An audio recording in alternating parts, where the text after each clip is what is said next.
Good morning, student. Today I am going to start Unit 5, Lesson 2. Helen Keller. Okay. It was the summer of 1880. A healthy baby girl was born in a small town in Alabama. Her parents loved her dearly and named her Helen Keller. But one day the baby became ill, and day after day her fever stayed high.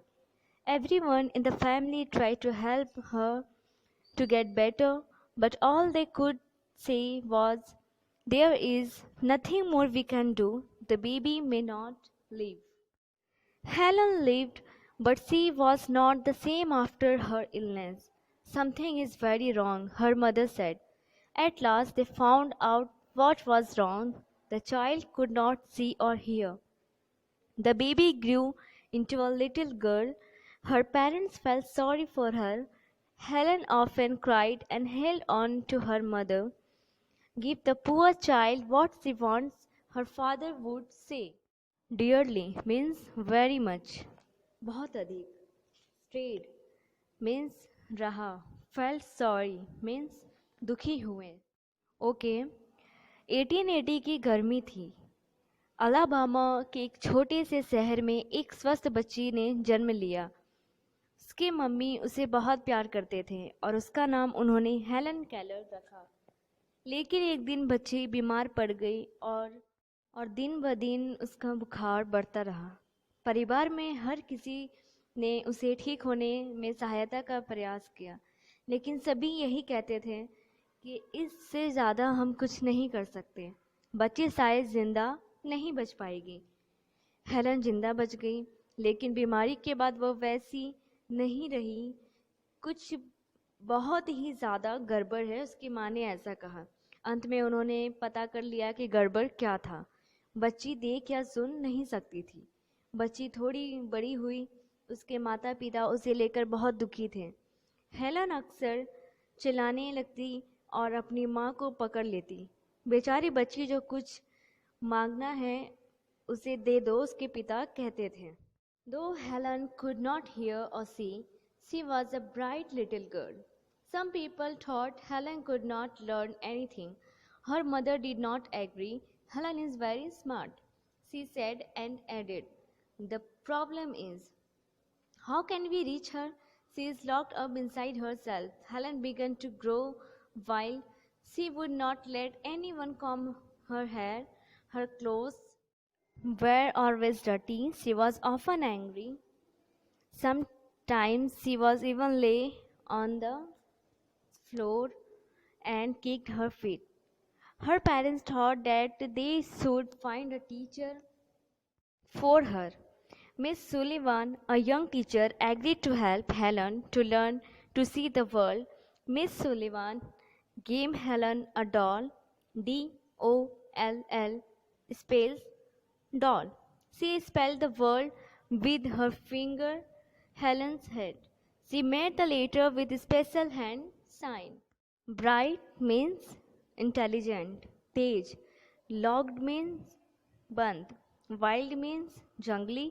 Spell means सब विन्यास करना. Okay यद्यपि Helen सुन या देख नहीं सकती थी, वह बहुत तेज नन्ही सी लड़की थी. कुछ लोग सोचते थे कि वे हेलन कुछ भी नहीं सीख सकती. उसकी माँ इससे सहमत नहीं थी. हेलन बहुत होशियार है, वह आगे कहती कि समस्या यह है कि उस तक हम पहुँचे कैसे. वह अपने आप में बंद है. हेलन जैसे जैसे बड़ी हो रही थी, जंगली बनती जा रही थी. वह किसी को अपना बाल नहीं बनाने देती. उसके कपड़े हमेशा गंदे रहते थे. वह अक्सर गुस्सा करती. कभी कभी तो वह फर्श पर पड़ जाती और अपने पैर पटकती. उसके माता पिता सोचते थे कि उसके लिए एक शिक्षिका नियुक्त करनी चाहिए. मिस सुलिवान, एक जवान शिक्षिका, हेलन को दुनिया देखना सिखाने में मदद करने को राजी हो गई. मिस सुलिवान ने हेलन को एक डॉल दिया. फिर DOLL का शब्द विन्यास किया.